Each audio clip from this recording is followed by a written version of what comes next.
भैया आपको मिलने के लिए बिरजू पांडे का बेटा आया है। उसके साथ कितने लोग हैं? अकेला ही आया है। आने दो उसे।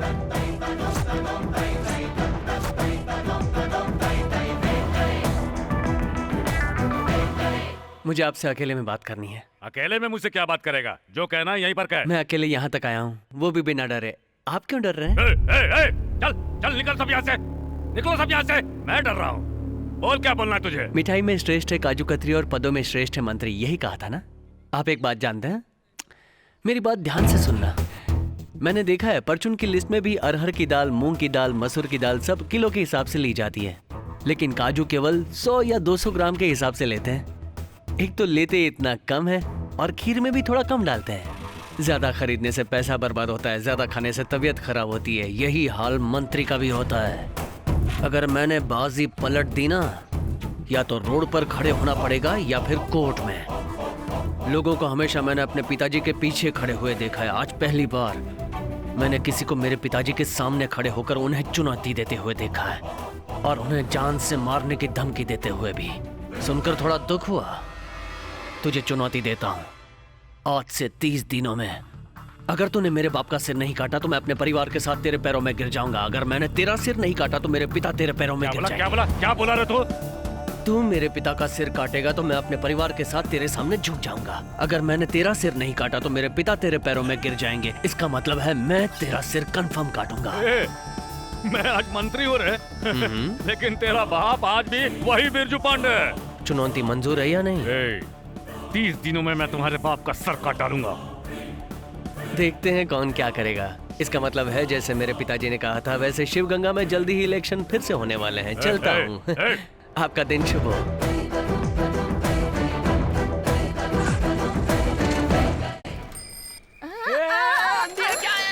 नाराज मत होना, मेरे साइकिल का हैंडल टेढ़ा था इसलिए ठोक दिया। हैंडल टेढ़ा हो गया है?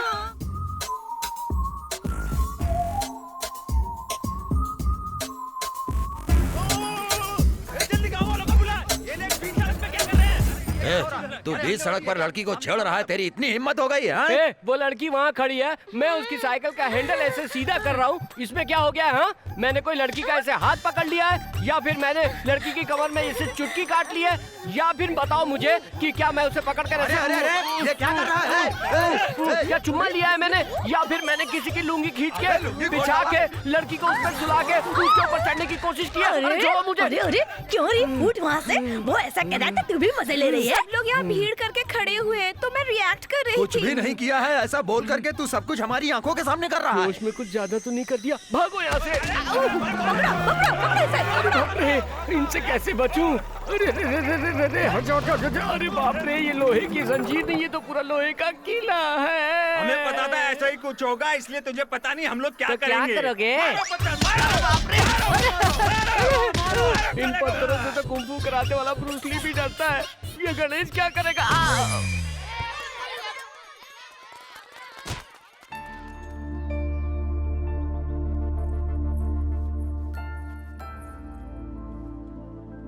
गणेश जी को देखकर हंस रहे हैं।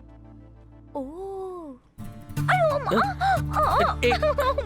देखकर चला करना। जानबूझकर गिरी थी, अप्रैल फूल। चुप, पागल हो गई क्या? जरूरी काम से बाहर जा रहा हूँ, मूड ऑफ कर दिया। ऐसा कहते हैं कि अप्रैल फूल वाले दिन सिर्फ एक बार ही बेवकूफ बन सकते हैं, दोबारा नहीं। इसलिए जिस काम के लिए जा रहे हो जरूर पूरा होगा। भैया ऑल द बेस्ट। तो मोती, मैं तेरी भाभी से मिलने जा रहा हूँ। भगवान से प्रार्थना कर भाभी मान जाए। हाँ, चिंता मत कर, अगले साल तेरी भी शादी करवा दूंगा। क्यों भैया, इसे कौन लड़की देगा? चल जा, इसे क्या कोई लड़की नहीं देगा? हमारे इस डॉगी ने तो पूरे गांव में कई लड़कियों को पटा के रखा है। ये क्या कह रहे हो गणेश? और क्या, गेट खुला रहने पर किसी भी लड़की को फुसलाकर नदी के पास ले जाता है। किसी दिन रंगे हाथों पकड़ा गया ना, तो HMV के रिकॉर्ड में जैसे फोटो चिपकी ना, वैसे तेरी फोटो किसी दीवार में चिपकी रहेगी और उसमें माला टंगी रहेगी। इसे मेरी सारी बात समझ में आ रही है क्या? क्यों श्रवण, ये गाड़ी लेकर कहाँ जा रहा है? आज राधिका से मिलना है, इसलिए आया। राधिका कैसे मिलेगी? आजकल कॉलेज की छुट्टी चल रही है ना। बोलो श्रवण। जयंती, तुम कहाँ हो? मैं अपने गांव में हूँ। और राधिका? बोल जयंती। सिकड़ी से श्रवण ने फोन किया था, वो तुमसे मिलने आ रहा है। अपने आप को अक्लमंद समझती है? ऐसे चले जाने से मुसीबत टल जाएगी क्या? तू अपनी बकवास बंद कर। हाँ ठीक है ठीक है।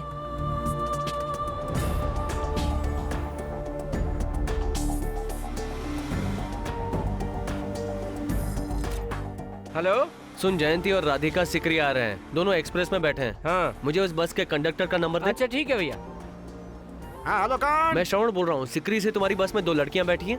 हाँ बैठी तो है। मैं रामगढ़ के पुल के पास इंतजार कर रहा हूँ, उन दोनों को नीचे उतार देना। ठीक है भाई।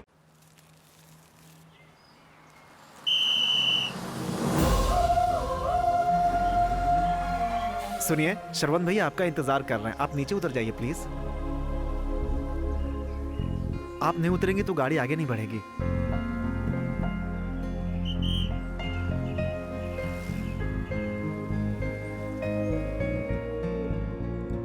यहाँ जबरदस्ती बुलाने के लिए माफ कर देना। जब तुम वापस सिकरी चली गई तो मैं समझ गया था कि तुम वाकई कश्मकश में हो। तुम्हारे मन में जो भी हो बता दो। अगर तुम कहोगी कि जाओ अगले 6 महीने बाद आओ तो भी मैं उसके लिए तैयार हूँ। जिस दिन तुमने मेरे लिए मार खाई थी उसी दिन मुझे अपनी गलती का एहसास हो गया था और मैं तुमसे प्यार करने लगी। मैं खुद नहीं समझ पाई कि ये सब कैसे हो गया, लेकिन तुमने उस दिन कॉलेज में जब लोगों को मारा, उस दिन मेरे मन को बहुत चोट पहुंची। तुम्हारे पिता को इतने सारे लोगों के साथ तलवार लेकर आता देखकर मुझे और गुस्सा आया, मुझे नफरत सी होने लगी। जिस दिन मैंने पढ़ा कि तुमने 4 लोगों को मारा है और तुम जेल में हो, तो मेरे पैरों के नीचे से जमीन खिसक गई। मैं तुम्हारे प्यार को अपने दिल से ना तो मिटा पा रही हूँ और ना ही जाहिर कर पा रही हूँ, बस मन ही मन में घुट रही हूँ। समझ में नहीं आ रहा हंसूं या रोऊं। मेरे पिताजी ने मुझे सिकरी इसलिए भेजा था कि मैं किसी लफड़े में ना पड़ूं। जब मैंने टीचर का अपमान होते हुए देखा तो मैं रह नहीं पाया। दुनिया में सबसे दुख की बात है एक पति का उसकी पत्नी के सामने अपमानित होना। मैंने इसलिए उसको मारा। अगर उस दिन मैं उन गुंडों को नहीं मारता तो वो लोग मुझे मार देते। छोटी सी बिल्ली भी अपनी जान बचाने के लिए किसी से भी लड़ती है। क्या मुझे अपनी जान बचाने का हक नहीं है? ये सारी बातें मेरी माँ के सामने मत करना। क्यों, मैं अच्छा नहीं हूँ? तुम तो बहुत अच्छे हो, लेकिन तुम जिनके साथ हो वो अच्छे नहीं। मैं कुछ समझा नहीं। अगर तुम सब कुछ छोड़कर आ जाओगे तो मैं तुम्हें अपना सब लूंगी। कुछ मतलब किसको? माता पिता को या अपनी बहन को छोड़ दूं? रिश्तेदारों को या अपने जन्म स्थान को या फिर अपने भगवान को जिसकी मैं प्रार्थना करता हूँ? किसे छोड़ने के लिए कह रही हो? अपने पिता को। मेरे पिताजी के बारे में कुछ मत कहना। तुम जानती हो वो कौन है? छोटी दुकानों पर मारपीट करके गांव के मेले में लड़ाई होने के बाद, नदी के पास मर्डर होने के बाद पुलिस ने 6 महीने तक छानबीन की और फिर उसे 5 साल की सजा होती है। उसके बाद उसका परिवार भूखा मरता है। तुम उनके बारे में क्या जानो? गांव में जब भी कोई छोटी मोटी लड़ाई होती है तो पिताजी उन्हें बुलाकर दोनों पक्षों को समझाकर, दोनों को आपस में समझौता कराकर किसी के साथ भी अन्याय ना हो ऐसा न्याय करने वाले हैं मेरे पिताजी। तलवार उठाने वाला हर आदमी बुरा नहीं होता, ऐसी बात है तो वो सारे जाबाज सिपाही जिन्होंने आजादी के लिए तलवार उठाई गलत थे? दूसरों को मारना गलत होता है, खुद की सुरक्षा करना गलत नहीं होता। सुना है प्यार के लिए कुछ भी छोड़ देते हैं, लेकिन माता पिता को छोड़ने के लिए कहने वाली पहली लड़की तू ही होगी। एक साथ रहने को परिवार कहते हैं, जुदा होकर जीने का कोई मतलब नहीं होता। जैसे तुम्हें तुम्हारी माँ प्यारी है वैसे ही मुझे मेरे पिताजी जान से ज्यादा प्यारे हैं। तुझे प्यार करता हूँ इसलिए कुछ नहीं कर रहा हूँ। अगर यही बात किसी और ने की होती तो उसे काट के नदी में बहा देता। मुझे ना कहने के लिए तुमने दूसरा कोई कारण बताया होता तो मरते दम तक तुम्हें याद रखता, पर मुझसे दूर जाने के लिए मेरे पिता को कारण बताया, उसी पल मैं तुम्हें भूल गया।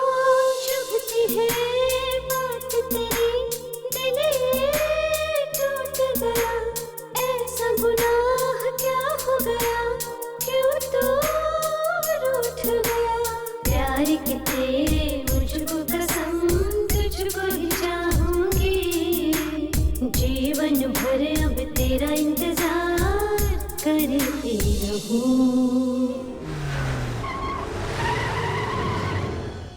राजकिशोर, दोस्त आओ, मैं तुम्हारा वेट कर रहा था। यहाँ शिवगंगा में अचानक मेरा ट्रांसफर हो गया, कोई खास वजह? एक छोटी सी समस्या है। मुझे करना क्या होगा? उस बिरजू पांडे को अरेस्ट करके एक दिन के लिए जेल में डाल दो। अपने आदमियों की मदद से मैं उसे वहीं खत्म कर दूंगा। जेल जाने से पहले 2 मिनट के लिए उसे मेरे घर पर लेकर आना। उसके गाल पर 2 थप्पड़ लगाऊंगा। वो किस लिए? बिल्कुल ऐसे ही उसने मुझे मारा था, इसीलिए। वो इस इलाके का नामी आदमी है, उसे ऐसे ही अरेस्ट नहीं कर सकते। एक काम करते हैं, सिकरी लक्ष्मी मंदिर के पास जाली नोट चलाते हुए हमने एक आदमी को अरेस्ट किया है। अरे क्या कर रहे हो साहब? उसने शिवगंगा के एक आदमी का नाम बताया। उसके पास 10,000 रुपए के जाली नोट हैं। वो केस मेरे पास आया है। मैंने उसको पूछताछ के दौरान मारा और उसने मुझे बिरजू पांडे का नाम बताया। शिवगंगा का ये बिरजू पांडे ही जाली नोटों का सरगना है, ऐसा हम कहेंगे। और उसके घर से 4 लाख के जाली नोट बरामद ये करें। आइडिया है कि हेलीकॉप्टर है रे अक्ल के अंधे। उसके घर में जाली नोट कहाँ से आएगा बता? यहाँ तुम किस लिए हो? तुम एक मंत्री हो, इतने सारे आदमी हैं, तुम इतना सा काम भी नहीं कर सकते क्या? मजा आ गया तेरी बात सुन के। कहाँ था रे तू? कौन किसका पत्ता काटा? पता नहीं श्रवण। ठीक है, अभी आता हूँ।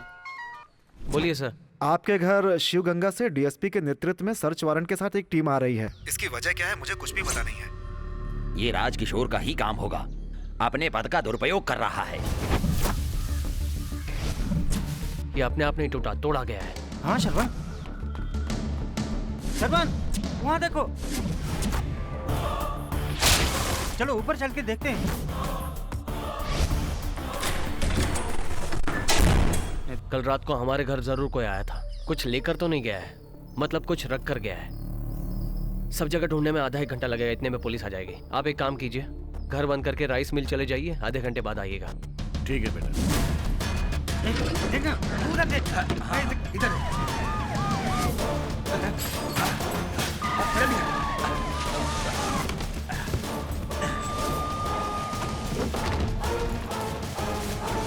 ए बुढ़िया, ये घर क्यों बंद है? बहू मंदिर गई है और बेटा मिल में गया है, आते ही बोल दूंगी। जरा तकिए में देख। नीचे उतर। अरे इसमें तो कुछ भी नहीं है। उतारना। देखता हूँ। क्या बात है, इतने लोग क्यों आए? अरे तकिए में देख, अंदर क्या है? हाँ हाँ, अरे इसमें कुछ है। मेरे घर में नकली नोट? ये किसने कहा आपसे? आपको बताने की जरूरत नहीं है, मेरे पास सर्च वारंट है। ये तो नकली नोट है। हाँ। आइए सर, देखिए। देखो तुम लोग जाओ, उधर देखो, उधर देखो। यहाँ भी देख लीजिए। हाँ। देखिए, तकियों को आप ऐसे देख रहे हैं जैसे आपको किसी ने बताया हो कुछ।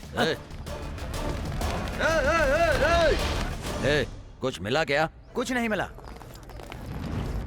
अरे इतने लोग अंदर कैसे आ गए? क्या हुआ? पूरा घर छान मारा, कुछ भी नहीं मिला। तो फिर उसे अरेस्ट करो ना। बिना कारण के अरेस्ट नहीं कर सकते। अरे तो कोई भी वजह बताकर उसे अरेस्ट करो। उसे थप्पड़ मारने के लिए मेरे हाथ तड़प रहे हैं। हाँ तो मिस्टर बिरजू पांडे, मेरे साथ पुलिस स्टेशन तक चलेंगे? किस लिए? आपके घर सर्च करने आया था, कुछ भी नहीं मिला, ये लिख कर देने के गुड लिए। Morning DSP sir. कोई नया कानून आया क्या? सबको बेवजह पुलिस स्टेशन आना होगा? क्यों आना होगा? थोड़ा बहुत कानून मैं भी जानता हूँ। आपको माफीनामा लिखकर देना चाहिए कि आपको खोज के दौरान कुछ भी नहीं मिला, और यही कानून है। इन्हें अरेस्ट किए बिना मैं यहाँ से नहीं जाऊंगा। इम्पॉसिबल है सर, इन्हें अरेस्ट करके आप यहाँ से बाहर नहीं जा पाएंगे। अरेस्ट करना है, कितनों को अरेस्ट करेंगे? सर। क्या किसी ने बोलकर भेजा है क्या? सब लोग वीडियो बना रहे हैं। बंद करो, बंद करो। इतना ही नहीं है, जरा वहाँ पीछे देखिए। इसमें क्या है पता है? जब से आप आए, बात की, अंदर गए, बाहर आए, आकर कहा कुछ भी नहीं है, फिर भी जबरदस्ती मेरे पिताजी को अरेस्ट करना चाहते हैं। ये सारी बातें इसमें रिकॉर्ड हो गई हैं। मैं आपका ये वीडियो सीएम साहब को फॉरवर्ड कर दूंगा और बदले में आपको मैसेज आएगा, आपकी नौकरी चली गई। गले में कुछ अटक गया? आपका फोन बज रहा है। काम हो गया क्या? सारे गांव वाले यहाँ जुट गए हैं और सब लोग यहाँ वीडियो बना रहे हैं। मैं कुछ नहीं कर सकता। फिर मोबाइल संभल के जाइएगा डीएसपी साहब। हमारे गांव वालों का प्यार करने का तरीका पसंद आया कि नहीं?